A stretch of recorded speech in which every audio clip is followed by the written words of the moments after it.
প্রতিদিনের বইমেলা। টাঙ্গন নান্দনিক প্রকাশনা থেকে সিফাত নুসরাত জানালেন তার লেখা নতুন বই সম্পর্কে। রুহি দিলরুবা কোথায়, এটা আমার প্রথম বই।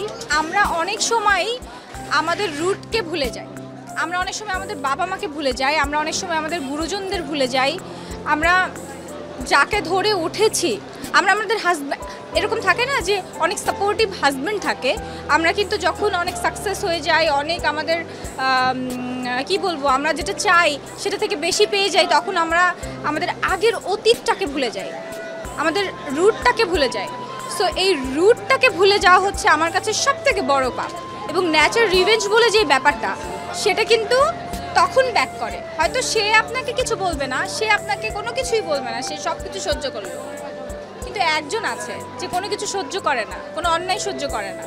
তো এই সমস্ত কিছু নিয়েই আসলে, এই বিষয়বস্তু নিয়েই আমার বইটা।